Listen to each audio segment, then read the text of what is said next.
Hey everybody, it's Wayne and Norma. We started out our camping adventures about 25 years ago in a pop-up. That's our favorite because the kids were little then and they used to love to go with us, and then they got older and didn't like to go anymore.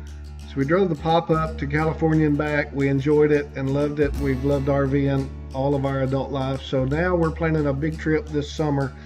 We're leaving from our home base of North Alabama and we're going through Gettysburg to New York City to Boston to Bangor, Maine, up into New Brunswick, Nova Scotia, and Prince Edward Island. So we found this tool that we love to use, something we've needed for years, that'll show us the points of interest that we tell it we're interested in. It keeps us off dangerous roads with low bridges and weight restrictions. It allows us to put in our fuel cost and mileage, and so we're going to show you how this tool works. We see here that we're able to turn on and turn off different points of interest, and so as we're planning our route, it'll highlight the points of interest that we've told it we wanted to see. The big circle you're looking at the top is our 4-hour radius. We don't like to drive more than 4 hours at a time. Sorry, I said 4 miles, but 4 hours at a time. That's 4 hours under the steering wheel. So the way this works is you highlight your destination, you turn on the 4-mile radius, and then you trace your route back, and you can find points of interest at that intersection of the 4-hour loop around the interstate. So you drill in, you zoom in, you start finding the campgrounds that you might be interested in, or maybe it's just a Walmart or a rest stop or a truck stop. Whatever you're interested in, you can turn this feature on and zoom in and find a place to stay. What that allows you to do then is investigate the place you want to stay. You can use the little Stickman Street View thing to tell you whether that's a safe place or a place that you would desire to go based on the ratings, 2-star versus 4-star. You can look at your elevation, how high the climbs are between point A and point B. So you kind of plan on pulling the toad if there's going to be any problems or issues going up over the mountains in that area. Okay, what I'd like to show you now is building your itinerary. So the trip itinerary is stored in this left pocket that slides in and slides out to get out of the way so you can do some research. So let's say, just for example, I wanted to stay somewhere Within 4 hours of this address here in Alabama. So I would show the entire route, move my map so the Alabama location is in mid-screen, zoom in. If I want to put my 4-hour circle around this location, you click on this icon and that shows me where 4 hours away would be from this location in any direction. Now, because it's already planned the route for me to get to my end destination, I want to find the intersection of where the 4-hour circle touches the interstate that it has me routed. So try to keep that focused in the middle. Alright, so it's this area here that we're interested in, where the red line of the 4-hour circle crosses the interstate. Okay, so we've got some options. There's a Bass Pro Shop here, Loves, and usually where there's a Loves there's a Pilot or a Flying J or somewhere. Have to zoom in closer to see that, but anyway, there's a Walmart here, Super Walmart here. That looks like it's a little far off the interstate for my preferences, so I would first, just since we're researching, click more details on this travel stop. That's in Dandridge, Tennessee. If I were going to stay the night here, I'd want to do some more personal investigation, look this location up on Google, but I'm not sure that I want to spend the night in a travel shop. Let's turn on the campground park locations. So that gives me a lot more options to pick from, and I like something that's not too far off the interstate. So let's zoom in a little more and see what we can find that would be close to the interstate within a reasonable amount of distance from the 4-hour mark. So there's one campground, there's 2 more campgrounds.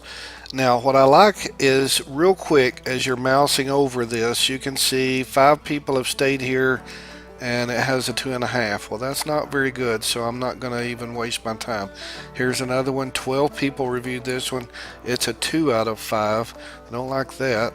That's another one that's 2 out of 5. So I'm going to pass on all of those and take a chance that if I go further than my 4-hour limit, I can find something more reasonable to stay. So I slide up Interstate 81. It's really unusual that I'm not seeing any campgrounds, but here's one. Okay, now here's a Good Sam's, here's a KOA. Let's take this KOA for example. It is 4.5 stars with 139 people. So I'd say out of that many people, that's worth investigating. So I click on the More Details tab here, and it opens up sort of an RV parky style review. So you can see photographs of the area, some of the interesting things that they may have to do in the area. You can add a review, mark it as a favorite location, investigate the cost. They have 60 total sites. I always like to look and make sure they do have 50 amp, so that's a requirement for my bus. They do have pull-throughs. That's a nice to have, not a must-have.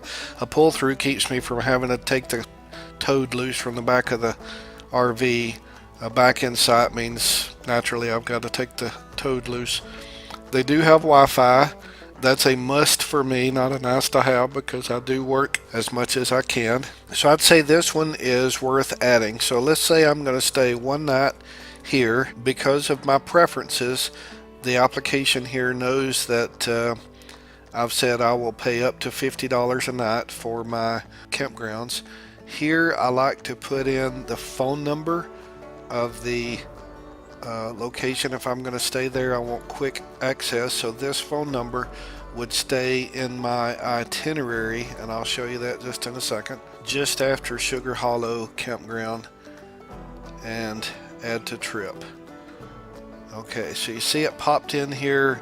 It tells me okay, so it's 54 minutes from this location, so I'm not actually going to stay here.